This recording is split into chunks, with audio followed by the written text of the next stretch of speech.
Hi, I'm Dr. Jenny Mitchell, and I want to welcome you to a demonstration on a One-Way Anova test in SPSS version 27. Let's start with a review of a One-Way Anova. First off, a One-Way Anova is an omnibus test. It doesn't really tell us which groups are statistically different. It just tells us if there are two that are different. So it doesn't tell us which ones, and that's why we have to do what we call a post-hoc test. Now, a Tukey test will work if we have an equal number of participants. And to check our assumptions for, if you notice here, I've also got checked the game's howl. That's so we can check to see on the equal variance. In that case, we would be saying we would not assume it. Also in the One-Way Anova, you'll notice that our hypothesis is that our means equal each group, each other.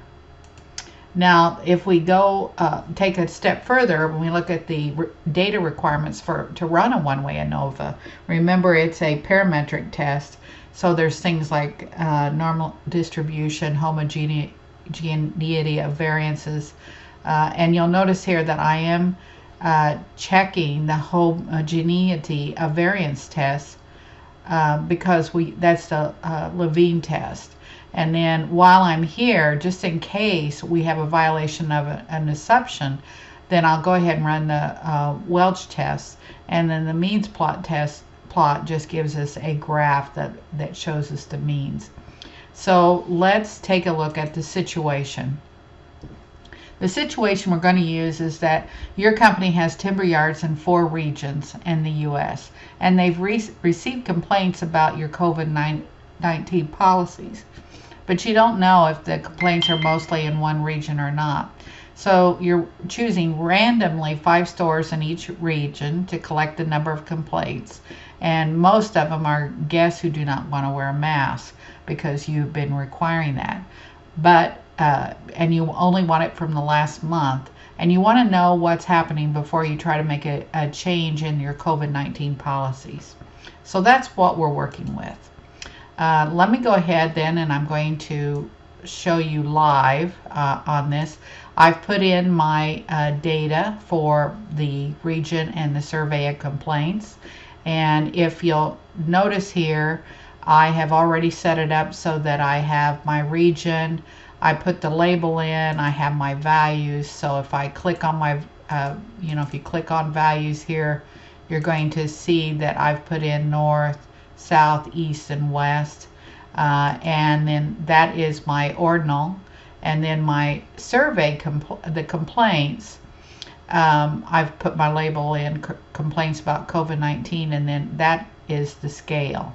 So that gives you an idea. This is my data that's in.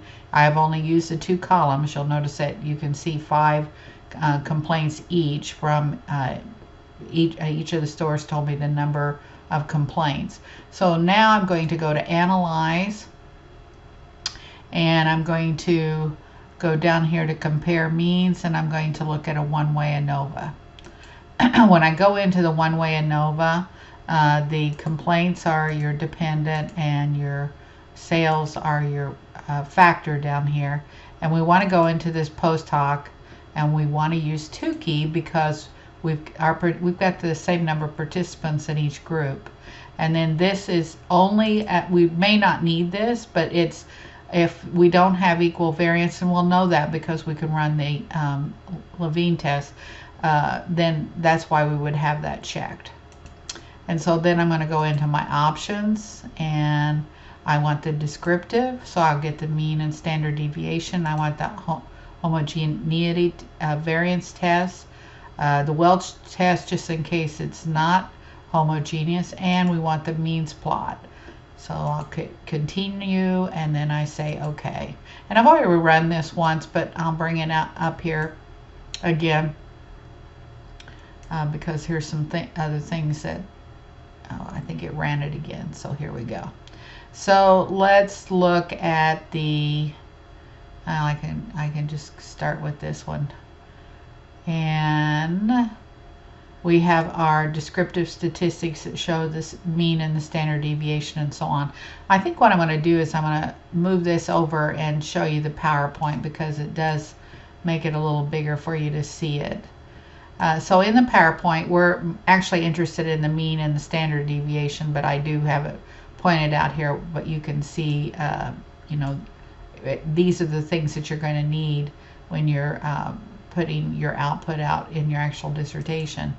And here's the Levine test. This is, we wanted to test a homogeneity of variance with the Levine test, and it's not significant. If it had been significant, we would have to go look at the Welch and the Games-Howell, but it's not. So that means that we don't need to even look at those, the Welch or the Games-Howell. So let's take a look here. And in our ANOVA table that we ran, if you'll notice, it's between the groups and within the groups. So we have our ANOVA table listed here.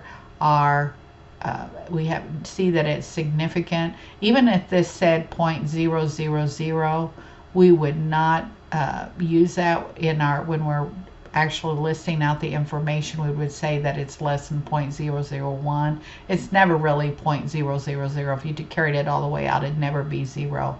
So that's how I always show it. And this is the actual way that you would show this as a F test. It's 3 degrees of freedom from between the groups and 16 from within the groups. The F statistic is 9.951.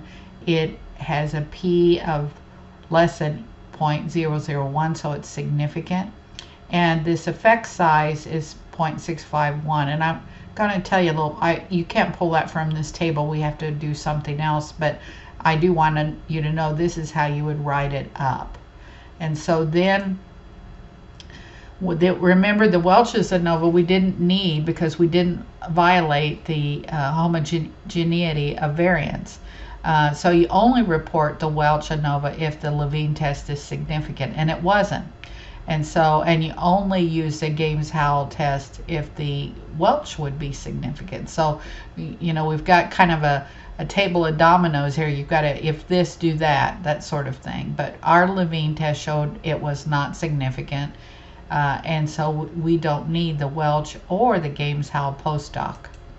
So that means you don't even show them in your dissertation at all. Now, if you'll look here, we have our Tukey and we have our Games-Howell. Remember, we're not using the Games-Howell. So that's not anything that we're going to use. But we are going to need the posthoc. And what we need to look at when we're looking at this is that we need to look at this column of significance. If we see a probability that's less than 0.05, then that means the region is significantly different from another region. So if I look at here at north and then south, you know, and come over here, that's not significantly different. If I look at north and east at 0.009, that's significantly different. If I look at north and west at 0.001, that's significantly different. So you kind of get the idea of how we're using that posthoc. And then what we can do here is we can use the subset that it gives us, and if you'll notice, it's grouping them. So it's grouped them into 3 different subsets, but the 2 that are the most interesting are north and south regions are together. They have low complaints, and east and west are my high complaints.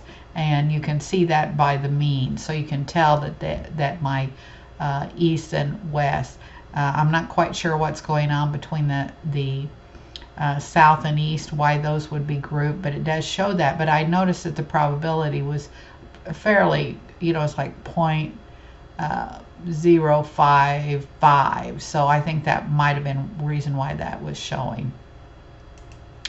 Now, this is talking about the effect size, and that's what this number here means.